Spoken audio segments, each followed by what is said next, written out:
Welcome to Renovating the Soul podcast. I am your host, Alexandria Robinson. If this is your first time here, thank you so much for joining me. If you are a returning listener, thank you so much for coming back. I describe this podcast as a podcast from the perspective of a real, regular, well-rounded woman who simply believes in doing the hard work of looking within. I believe that doing the hard work, the soul work, can lead to a more fulfilling, whole, and healthier life.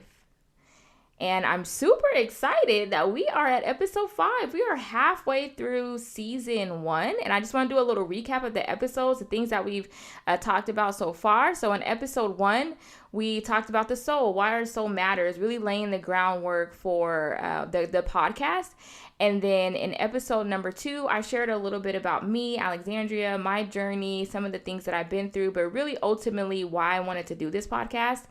And then episode number 3, we covered projecting. Ooh, that was good. That was a heavy topic, but it was good. Projecting and paying attention to the things that we project onto other people and the ways that we've been projected on is very important. And then episode number 4, 2 weeks ago, we talked about Skinny Girls Get Bullied Too, which really dealt with bodily awareness, body image, and again, me telling my story, my perspective of being skinny all of my life and being bullied and teased and taunted for the way that I looked, and the fact that we have to do the fact that looking within, right, defining ourselves from within is how we will define ourselves on the outside, that the outside is not what defines the inside, right? And so those are the episodes that we've done so far. If you have not listened, I encourage you to go back and listen. If you have listened, I encourage you to go back and listen again, jot down some notes. You may hear something that you didn't hear the first time. I really encourage you all to be doing this work outside of these episodes.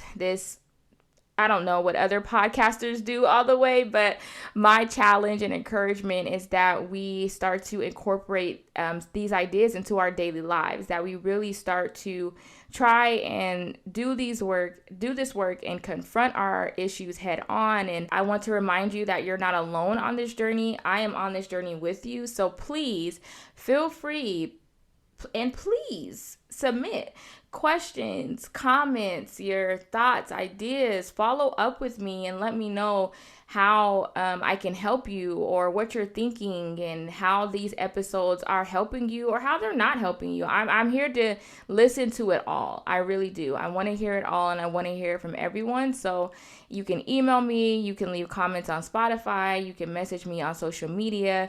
However you have to get to me, please do it, because I really want to hear from you all. And so far, thank you all for the feedback, for the people that are sharing the podcast, for the people that are sending it to their friends and sending me the messages and the things that people are saying. I, from the bottom of my heart, appreciate y'all so much. It makes me just swell up with so many more emotions, and some of that's probably the hormones from the pregnancy, but it really does my heart so good that you all are responding in that way and feeling strong enough to want to send the podcast to people and sharing it with people.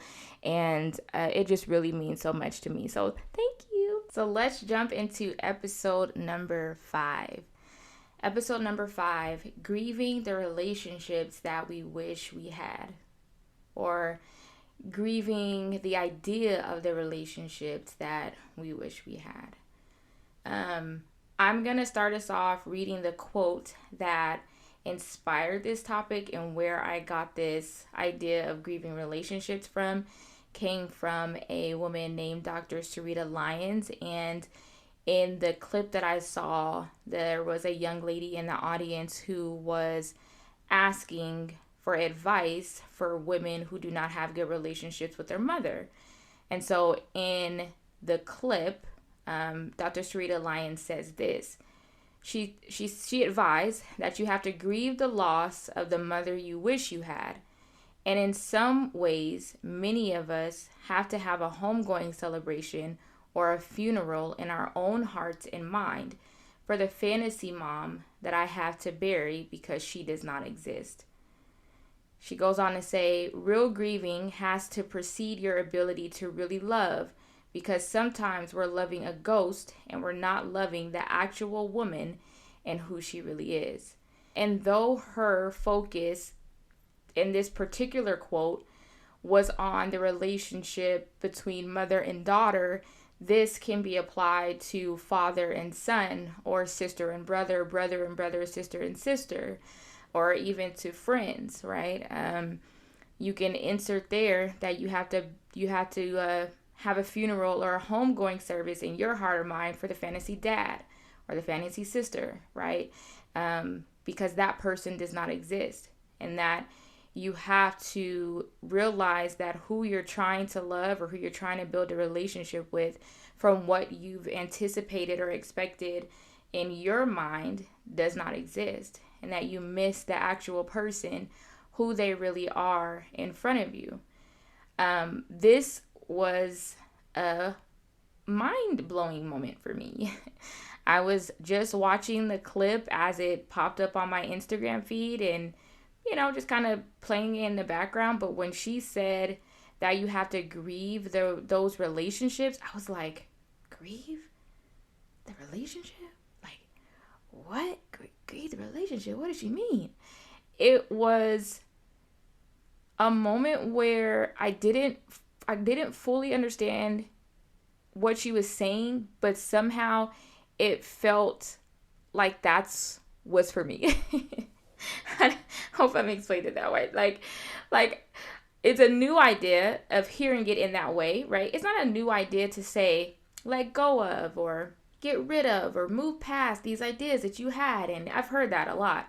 But to hear someone say that you have to grieve that relationship, especially when grief is associated by definition with death, to hear someone say that you have to grieve live people and like active relationships and people who are in your life was just like, oh my gosh, maybe this is what I've been missing. Maybe this will help me to move past all of this bitterness and anger that I have because the relationships I want to be a certain way are not what I thought that they would be. The relationships that I grew up thinking would turn and we would be so close and we'd have this stellar relationship where we can talk and you support me and I support you, that maybe this is what I need to do in order to really move on and move forward and not continue to hold people to a standard that they can never live up to, and not to continue to leave myself in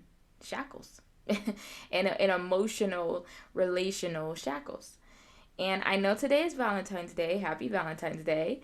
We're not talking about romantic relationships. You can take a sigh of relief, because I'm sure we're all, well, not all, but I know I get tired of the oversaturation of Valentine's Day, and I just try not to take it too seriously. I just think it's a little overblown. It's been overblown, right? And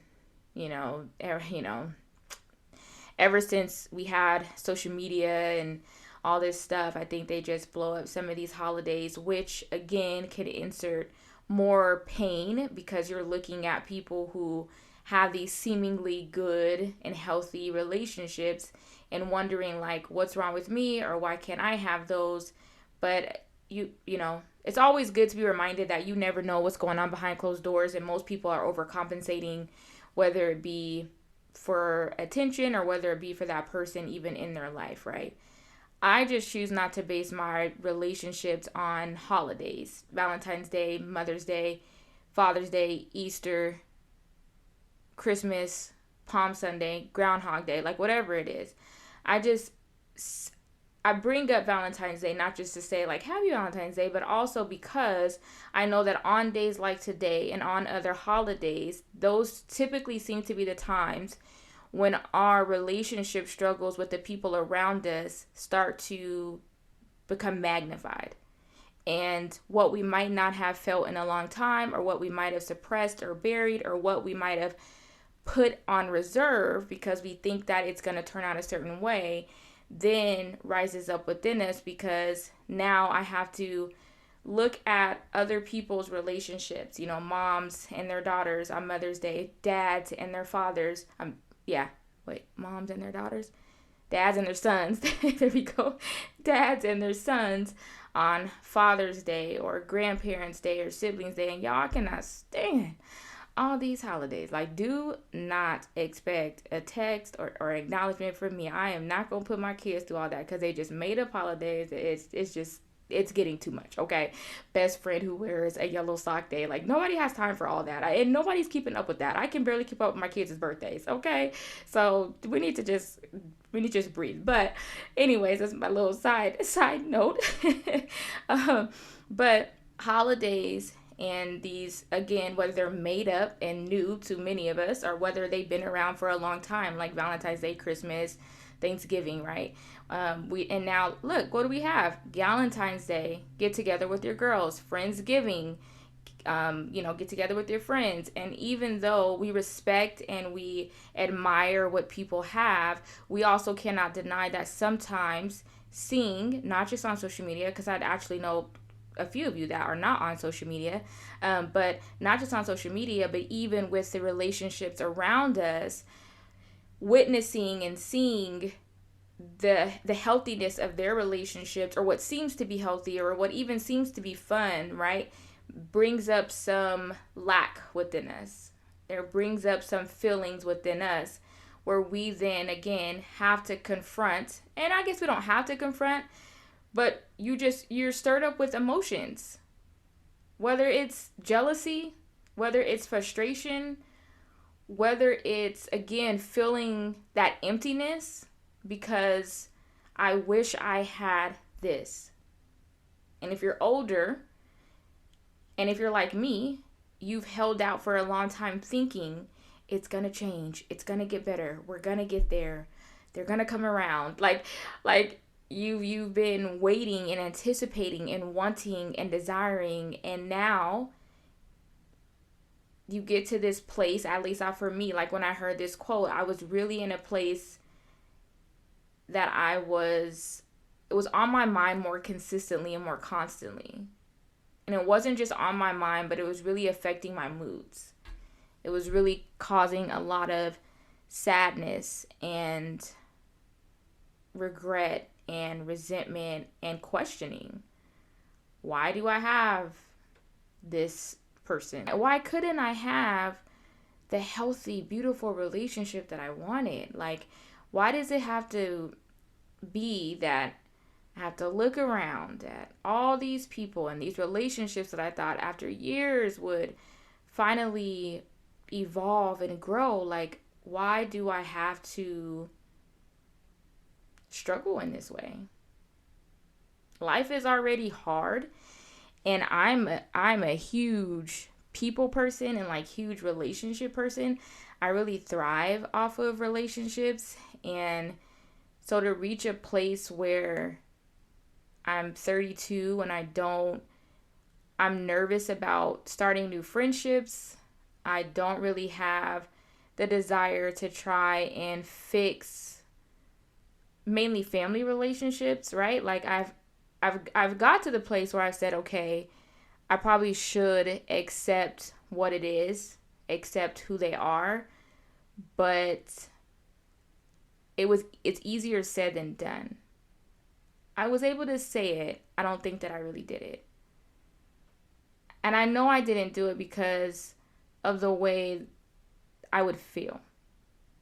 I know that I wasn't in a healthy place with it because of how I would respond to that person or to whoever it was in my life that I felt like I wish I had a better relationship with. I'd be hot, then I'd be cold. I'd be really frustrated with them, angry. I don't really want to interact, right? Like all of these emotions would put up this wall, and that showed me that, hey, you're not over this. You say that you have to let go. You said that you need to accept who they are. You said that you need to accept that you can't choose a different parent, or you can't choose a different sibling, or you can't choose a different, family member, or whatever, right? Like you say these things, but then your feelings, even sometimes sporadically and not on a holiday, just on a regular old Tuesday at 2 in the afternoon, a memory, a thought, right? Something comes up and you realize, man, I am still hurting so much. Like it hurts to have to acknowledge it, but I think it hurts more to have to accept it. And that's the idea behind the grieving process. And I know that you can look up online and see like the grieving process for when someone dies, and I'm sure we can easily apply it. I don't want to get into that, but I do want to read the definition of grief. It is deep sorrow, and of course, that typically applies to death. But here we're talking about the deep sorrow that we feel from the lack of not having those relationships, or from the relationships that we wish we had. It's one thing to never have experienced a certain type of relationship, and then it's another thing to have that person present and alive and almost feel as if it's no different than them being gone, right? Or that it almost feels like there's no difference in having that person or not. That kind of sucks, because everyone, especially on those holidays, they tell you to like cherish those people, and even if it's your significant other, right? On Valentine's Day, there are couples who have lost their spouses. There on Mother's Day, daughters who have lost moms, and dads who have lost dads. I'm sorry, men. I keep doing that. Men who have lost dads, and you'll hear them say, like, be thankful that you have your mom. Be thankful that you have your dad. Be thankful that you have your brother or your spouse, or be thankful that you have a friend. And while you can acknowledge that that's true, that yes, we should cherish and value these people, it also doesn't resonate if you don't have the relationship you wanted, or you don't have the relationship that you wanted to have. Yeah, I just said that. Yeah, so if you don't have the relationship that you wanted, or the relationship that you thought you had, there we go. And so when we're talking about grief, I saw this thing online where it was saying like there's a difference between just having grief and grieving. And I could see that, grief, you feel the deep sorrow, but we're saying that we're grieving these relationships because there's an action to it. There's a process to it. That we don't just stop, like, you don't be like me and stop just at the deep sorrow, but you move past.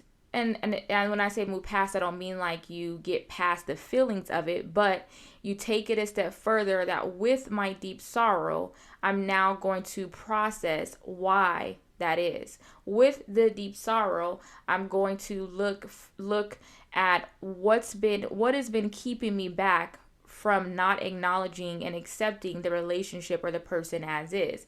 With grieving, right, I'm going to acknowledge what this has done to me.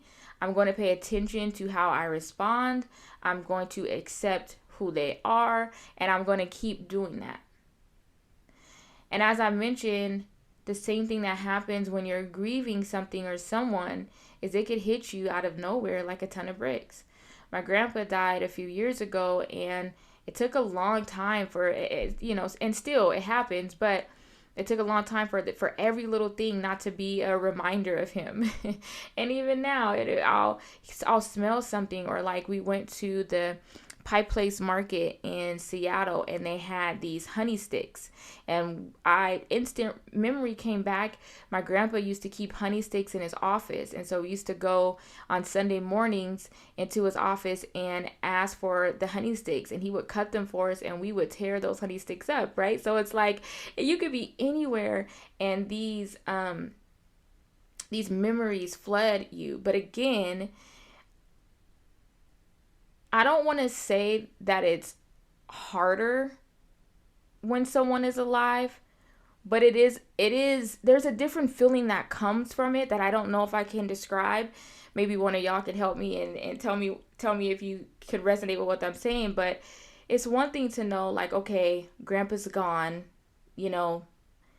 that opportunity is it's gone. Like it's one thing to say grandpa's gone, but it's another thing if grandpa was here and I still have to grieve that me and grandpa don't have the relationship that I wanted to have. I don't know. I'm trying to I'm trying to make that make sense, because it's one thing to be at the market and to see the honey sticks and to say, wow, I really miss grandpa, like he's gone. But it's another thing to be out, right? And let me see, what can I use as an example? I don't have a sister, so I'm going to use it as an example. It's another thing to be out and to see sisters together and to look at them and go, wow, look at those sisters. And then be like, yeah, my sister's living, but our relationship is just not what I thought it was going to be. It's strained for whatever reason, or we had this falling out, or, I can't admit this, or she can't admit this, or whatever it is. Like, again, it's one thing to grieve the people who have gone on, but it's just a different, and I don't know what to call it, but it's just a different feeling to grieve the people who are still around you, that you still have to sometimes interact with. Some of us still sometimes have to interact with. Or for me, I'll talk about some of the relationships that I grieve, because I don't feel it's fair to ask you all to do this stuff and me not be able to admit in a very real way instead of using all these hypotheticals. One of the relationships that I have to grieve, and why that quote, or why the reel resonated with me so much, was because I have had to, and I am trying to grieve the relationship with my mom. I always thought that I would have a totally different relationship with my mom, and more maybe like TV. Maybe that's my fault. But I've just always expected that we would have this really close dynamic, and I just expected that it would be different, to be honest. I really just expected that I would have a different kind of relationship with my mom. And not just my mom, but a lot of the women in my life. Like I said, I'm a people person, and I've always had like women mentors, but all of the women that I used to hang out with when I was younger, they've all, I don't want to say I lost them all, but they were maybe in their early 20s, mid 20s when they were around me as a little girl, and then they have to grow up. But that's not a process that as a little girl I was able to understand. So it really just felt like everyone kept leaving me. It really just felt like, man, she was in my life and now she's out. But then on top of that, not just with those people who you kind of expect to come and go, to be in such a big family like mine, where I don't know if I've mentioned this, but aunts and uncles on both sides of my family, and all of this family, and all of these relationships that you have, and you expect that I expected that we would be closer, that we would share, that we would help, that they would help me as a young girl coming up, that they would be there and be that helping hand. Instead, I don't feel like I could have a conversation and truly share who I am at this stage in my life, or the things that I'm going through. And there are those relationships I haven't grieved, but I have accepted that that's okay. I have said, like, that's okay. Me and my aunts are not going to be as close as I thought we were going to be. And we don't have the relationship where I call them and say, let me tell you about this. Or I text them and say, whatever it is. Like, I don't have that. That's okay. I've accepted that. But when it comes to a relationship like the one with my mom, I've really been holding out for years to have this kind of like close-knit relationship where I'm able to tell you about all the girl things, and we, talk about, whatever. I'm a girly girl, and I am, so we talk about and obviously not now because I'm married, but back in the day, like, we talk about the guys, and we talk about dating, and we talk about the do's and the don'ts, and just, all of these things. But that wasn't the case.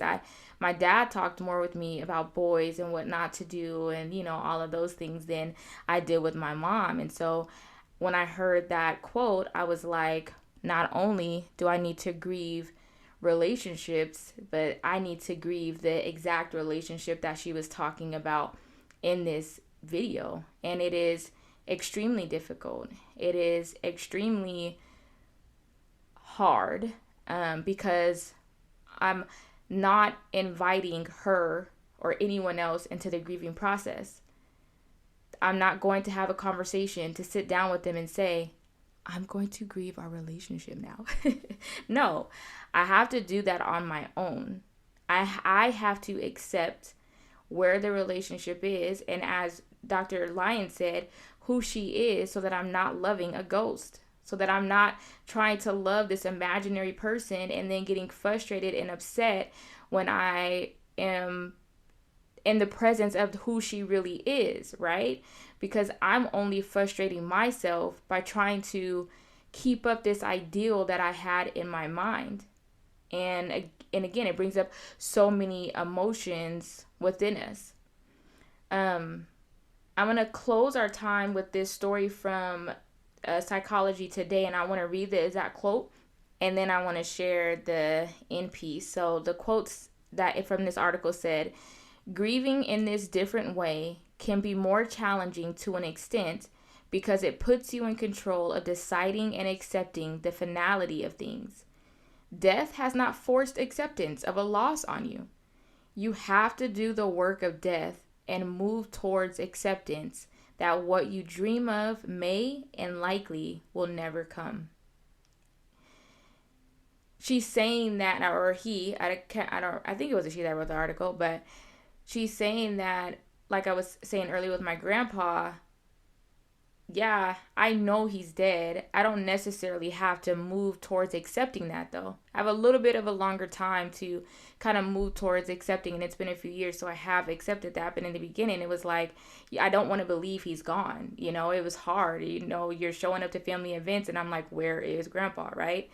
But when you have to grieve the relationships that are around you, the people who are living, you have to move past the stage of death and to acceptance, or else you have to move on towards acceptance, to accept the fact that what you were dreaming of, what you wanted, is likely not going to come true.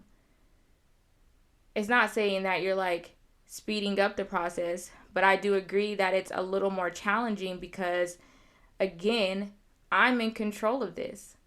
I have to say that this is it, that you have to accept this, or else you're going to continue to keep living in this fantasy land, in this fantasy realm, and it could hinder my growth, my progress. It could hinder your growth, your progress. And that's what the story that she tells, that I'm going to sum up, is that she had a client that was struggling to move on because of the relationship he had with his dad. And his dad, they had, can't remember if the dad was abusive or if the son was abused, but the dad would not accept the fact that the son was abused, or that, he kind of, as a parent, let it happen and didn't want to believe that it happened. And so the son realized that he was stunting his progress because he was waiting on an apology, an acceptance, and an acknowledgement of his pain from his dad. And so his own growth and progress is being stunted because he's waiting for all of these things to happen with his father and this relationship to come back together, only to realize that it would ultimately not come, or it's likely that it's not going to come.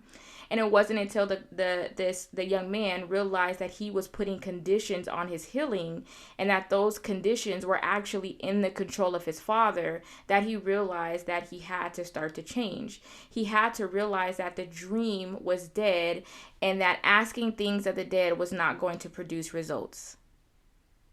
And I just love that she says that like that asking things of the dead is not going to produce results. Some of our dreams, some of our ideals, let me say it like this, some of our dream relationships, some of our ideal relationships, even if it's not your family, the friendships that we're still waiting for. We're waiting to have the Galentine's girls, or we're waiting to have our what is it called? Bro homies, bromances. There we go.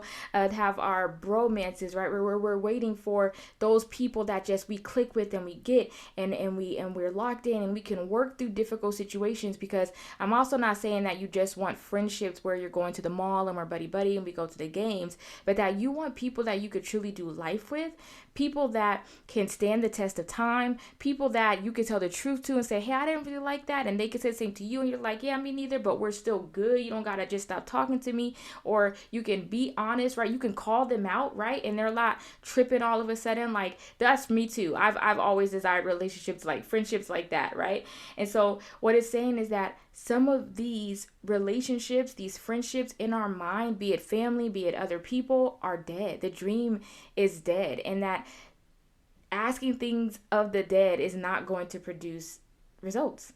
I'm not saying that this will never come, but you have to remember that it's not just you asking something from you that you know you could give them. You're asking something from someone whose mind is probably on something else, whose life is probably in a completely different area or position than what they can give you. And that's what I had to realize about even with me and my mom, that, you know, she didn't have the relationship with her mom that would produce a relationship that I wanted with her. And because I don't know how to drive that relationship, because I'm expecting that it come from the mom to the daughter, I put these expectations on her that she could never deliver. I was seemingly loving a ghost. Like I'm trying to be in a relationship with someone who truly doesn't exist, instead of looking at who she is, right? What she's been through, her life, and saying, you know what? This is our relationship. This is what it's going to be. I'm going to grieve the fact that this relationship will never be what I want it to be. I have to. You have to. Because the unhealthy side of this is that we then hinder our own growth, our own progress. We hinder moving forward. We hinder, like we'll wait. We will wait. But not only that, we will change.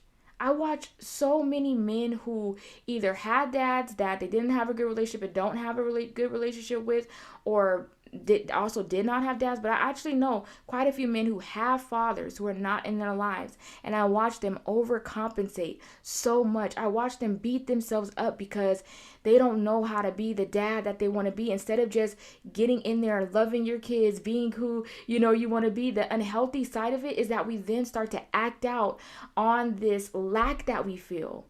And then sometimes we want to keep the relationship with this person so bad that we'll keep the abuse. We'll let it be toxic. We'll let them talk about us. We'll walk on eggshells. We'll do whatever we can because we want to keep what we have. Like I said, we want to keep wearing that grief.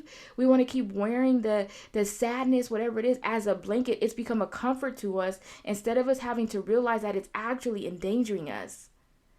That the blanket really isn't a blanket. It's like it's a net. It's a trap. That I'm keeping myself trapped in an emotional bondage and an emotional turmoil because I cannot let go of the idea of the relationship that I wanted. We will come back to talk about this more. This won't be our last time, but I wanted to at least introduce this and at least give something different on Valentine's Day. Like I said, like talk about relationships, but I don't want to talk about romantic relationships or give you guys 10 Valentine's Day tips or even talk about marriage. But I do want us to know that relationships, this is important because relationships play a huge role in all of our lives. And I do stand by the fact that having healthy relationships is really important, and that people should choose people over some of their hobbies or over some of these dreams or these goals that they have. That having a healthy relationship with your mom and your dad or your siblings or whoever it may be, having healthy friendships is so vital to our living. It's so vital to the things that we do, because you get to learn from other people. You get to spend time from other people. Like, life is more than just making money and going out and partying all the time. Like, life is more than just the shallow things, that we can have a life where we're growing, but not just by ourselves, that we're growing with other people, that we get to be on this journey together. But also on this soul journey, there has to come an acknowledgement that some of us may end up alone for a while. because not everyone around us and not all of the relationships around us are conducive to growth. Some people in some relationships are going to choose to remain stagnant because they don't want to do the hard work that you and I are doing of looking within the soul and evaluating what we're going through and what we're experiencing. And that is also something that, we have to acknowledge on this journey. So I wanted to catch us up front because it gets lonely. You come and you're really excited about the work that you're doing, but people aren't as excited and they're not changing and they're shunning you and they're acting weird. And then you have to enter this process of losing people or whatever, and then enters this next step of like grieving these relationships, something that you may not have known or may not have put a name on it. But at some point in a lot of our journeys, we have to face this idea of letting go of the ideas and the I know I said that twice, but like we have to face the fact, that we have to let go of the idea of the relationships we thought we would have, or the idea of the relationships that we wanted. I'd love to hear your thoughts and your feedback on this. What do you think about it? Tell me, just what do you think about it? Like I said, this is a process for me. I am a work in progress when it comes to this. I am not perfect. I'm struggling as we speak because it's very hard to have to let go of that grief. It's really hard to have to let go of the fantasy because I'm naturally optimistic and I want these relationships so bad, and I want those people to be healthy, and I want them to be on this journey, and I want to have someone to laugh with and kiki with and be able to tell my struggles with, but then also have fun with, like, and not having that just makes you feel like you're lacking something. It makes you feel there's an emptiness inside. But I don't want to feel empty forever. That's why I'd rather confront this now and deal with it. I don't want to feel empty forever, and I don't want to neglect the people that I do have, my husband, my children, right? I don't want to neglect the relationships that I can build from. I don't want to miss what's in front of me because I'm looking at what I don't have. I don't even want to continue to sabotage or put people in a place that they can't be, or put expectations on people that the things that they can never give me, to the point where I treat them so bad because they're not who I want them to be. I just don't want to keep making those mistakes and living in that way. So I'd rather confront it now. But it's hard. It is hard. But as I always say, I'm here with y'all. I want to hear you guys' thoughts on this. I hope you do have a happy Valentine's Day. Do something nice for yourself. Get you some chocolate, a donut, whatever it is that you like. And if it's hard for you, stay off of social media. Don't watch the movies. Love on yourself, and just know that, like, life is more than these holidays. Life is more than Valentine's Day. And a lot of these couples that you see posting all these pictures ain't really happy. Okay. So just love on yourself. Have a good day, and let me know what you think about this. And until next time, let's keep doing the work, y'all, to renovate the soul.